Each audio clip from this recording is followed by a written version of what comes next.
Գագաթնաժողովից առաջ եւ հետո Ուոլթեր Վաշինգտոնի անվան համաժողովների կենտրոնն այսպես ասած պաշարված էր։ Տարբեր համայնքներ օգտագործեցին հարմար առիթը, որ իրենց ձայնը լսելի դարձնեն համաշխարհային առաջնորդներին։ Ամերիկայի իրավապահները ստիպված էին արգելափակել որոշ հատվածների երթևեկությունը։ Այո, մենք կարող ենք։ 7 տարի առաջ Օբաման լավատեսական այս ֆրազով սկսեց միջուկային զենքից ազատվելու նախաձեռնությունը, մահացու թշնամի անվանեց դրանց, ովքեր հայտարարում էին, որ այս զենքի տարածման դեմն առնել հնարավոր չէ։ Հիմա բացում է միջուկային անվտանգության 4-րդ եւ վերջին գագաթնաժողովը։ Առանձին քաղաքականություն է այն, ինչ տեղի է ունենում գագաթնաժողովից առաջ եւ հետո։ Հայաստանի նախագահը նստելու է գերտերությունների ղեկավարների միջև։ Սերժ Սարգսյանից աջ Օբաման է, ձախ Օլանդը։ Մինչև կտեղավորվեն, Հայաստանի նախագահը մի քանի րոպե ողջույններ էր ընդունում։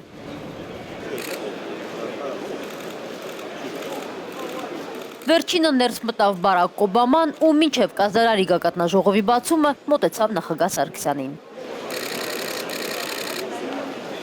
Այդ ընթացքում Ալիևը իր արտգործնախարարի հետ կանգնած էր միայնության մեջ։ Դեմքին ժպիտ հայտնվեց միայն այն ժամանակ, երբ հորիզոնում Էրդողանը հայտնվեց։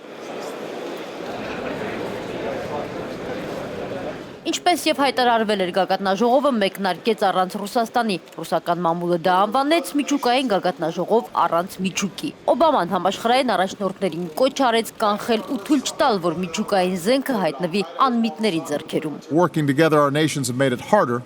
for terrorists to get their hands on nuclear material. Թեև այս տարիներին միջուկային զենքը դժվար հասանելի է դարձել ահաբեկիչների համար, բայց միջուկային սպառնալիքն աշխարհում մեծանում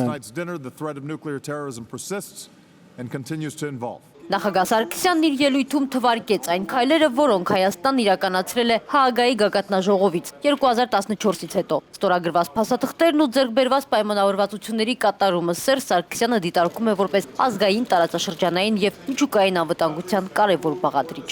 Հայաստանը սերտ համագործակցում է Միացյալ Նահանգների, Եվրամիության եւ այլ գործընկեր երկրների ու կառույցների հետ։ Հայաստանն ակտիվ ներգրաված է նաեւ միջուկային ահաբեկչության դեմ պայքարի եւ զանգվածային ոչնչացման զենքերի չտարածման նախաձեռնությունների աշխատանքներում։ Մեր այս հետեւողական մոտեցումը լինելու է շարունակական։ Ալիևը, ինչպես նախորդ գագաթնաժողովներում, այս անգամ էլ ամբիոնը օգտագործեց Հայաստանի հասցեին մեղադրանքներ հնչեցնելու համար։ Էրդողանը նույնպես։ Սերժ Սարգսյանի պատասխանը ավելի շատ միջազգային հանրությաններ ուղղված։ Ես ուշադրություն չէի դարձնի Ադրբեջանի ու Թուրքիայի նախագահների հնչեցրած մերկապարանոց մեղադրանքներին, որովհետև դրանք առաջին հերթին անվստահության դրսևորում են ատոմային էներգիայի միջազգային գործակալության հանդեպ։ Եթե այդ գործելավոճը նրանց բնորոշ չլիներ բոլոր ոլորտներում, միջազգային հանրության եւ կառույցների գործունեության նկատմամբ թերահավատություն, նրանց որոշումների եւ մոտեցումների ստահոդ մեկնաբանում եւ ապակառուցողական գործողություններ։ Սա է իրական վտանգը տարածաշրջանի համար եւ ոչ թե հայկական ատոմակայանի շահագործումը։ Հայ-ամերիկյան օրակարգը տարածաշրջանային խնդիրներն ու Ղարաբաղյան հակամարտությունը հրատապ բոլոր հարցերը նախագահը քննարկել է նաև ԱՄՆ պետքարտուղարի հետ։ Սերժ Սարգսյանը նշել է, որ Ուելսում Ջոն Քերիի մասնակցությամբ տեղի ունեցած եռակողմ հանդիպումը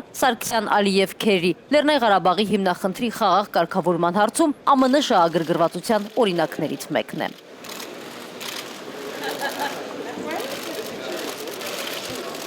Ընտանեկան ֆոտոյում էլ Հայաստանն առաջին շարքում է։ Գործընկերների ժպիտը Օբաման էր ապահովում։